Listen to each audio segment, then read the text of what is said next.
আসসালামু আলাইকুম। মনে করুন আমার একটি ফেসবুক পোস্ট ডিলিট করা দরকার। সেক্ষেত্রে আমি সেই পোস্টটা ডিলিট না করে অন্য একটি প্রয়োজনীয় পোস্ট ডিলিট করে দিয়েছি। এই কাজটি যদি আপনার সাথেও ঘটে থাকে, চিন্তার কোনো কারণ নাই। কারণটা হচ্ছে ফেসবুক গত 6-7 মাস আগে একটি নতুন আপডেট নিয়ে এসেছে, যেখানে আপনাদের ডিলিট হয়ে যাওয়া পোস্ট রিকভার করতে পারবেন। আজকের এই ভিডিওতে আমি দেখাবো কিভাবে আপনারা আপনাদের ডিলিট হয়ে যাওয়া ফেসবুক পোস্ট রিকভার করবেন কিংবা রেস্টোর করবেন। তো সম্পূর্ণ ভিডিওটি দেখতে থাকুন। আপনাদের সাথে আছে আমি নাজিমুদ্দিন, আপনারা আছেন ইউটেক চ্যানেলের সাথে। এই চ্যানেলে যদি প্রথমবার হয়ে থাকেন প্লিজ সাবস্ক্রাইব করে রাখুন। আপনাদের দেখানোর সুবিধার্থে আমাকে সর্বপ্রথম ফেসবুক অ্যাপে প্রবেশ করতে হবে। প্রবেশ করার পর আমি আমার প্রোফাইলে চলে গেলাম। যাওয়ার পর এখান থেকে আমি একটি পোস্ট করে নিব। সাপোজ আমি এইখান থেকে এই ছবিটা পোস্ট করব। পোস্ট করার জন্য এখান থেকে আমি সিলেক্ট করে দিলাম, দেন এখান থেকে আমি অনলি মি করে দিব, দেন এই জিনিসটি আপলোড করে দিলাম।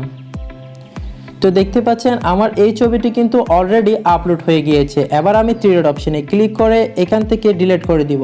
তো ডিলিট করার জন্য মুভ টু ট্রান্স যে অপশনটি রয়েছে সেই অপশনে একবার ট্যাপ করবেন, দেন এখান থেকে মুভ করে দিবেন।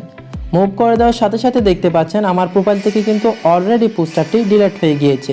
সেই জিনিসটি যদি আপনি রিকভার করতে চান তাহলে সিম্পলি আপনারা আপনাদের প্রোফাইলে চলে আসবেন। প্রোফাইলে আসার পর এখানে একটি থ্রি ডট অপশন দেখতে পাচ্ছেন, সেই অপশনের উপর একবার ট্যাপ করে দিবেন। ট্যাপ করে দেওয়ার পর এখান থেকে অ্যাক্টিভিটি লক নামে একটি অপশন দেখতে পারবেন, সেই অপশনে একবার ট্যাপ করবেন। দেন এখান থেকে ট্রাশ নামে একটি অপশন দেখতে পারবেন, সেই অপশনেও আপনি ট্যাপ করে দিবেন। ট্যাপ করে দেওয়ার সাথে সাথে আপনি যে পোস্টটি ডিলিট করেছেন সেটি এখান থেকে কিন্তু দেখতে পারবেন। এখানে একটি নোটিশ রয়েছে, সেটি হচ্ছে আপনি যে পোস্টটা ডিলিট করছেন সেই পোস্টটা যদি 30 দিন পার হয়ে যায় সেটি অবশ্যই আপনারা আর রেস্টোর করতে পারবেন না।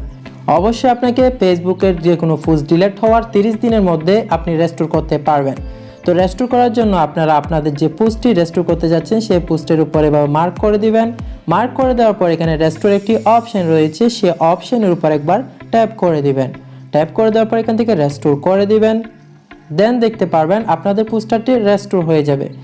আপনাদেরকে দেখানোর সুবিধাতে আমি আমার প্রোফাইলে চলে যাচ্ছি। দেন এখান থেকে একবার রিফ্রেশ করে নিব।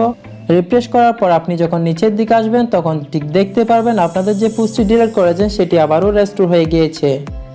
আশা করি ভিডিওতে দেখানো এই প্রসেসটি আপনাদের কাছে ভালো লেগেছে। যদি ভালো লেগে থাকে তাহলে অবশ্যই এই ভিডিওতে একটি লাইক করে দিবেন আর কমেন্ট করে জানিয়ে দিন আপনাদের মূল্যবান মন্তব্য। ইনশাআল্লাহ দেখা হবে নতুন কোনো একটি ভিডিওতে। সেই পর্যন্ত সকলে ভালো থাকবেন, সুস্থ থাকবেন। আল্লাহ হাফেজ।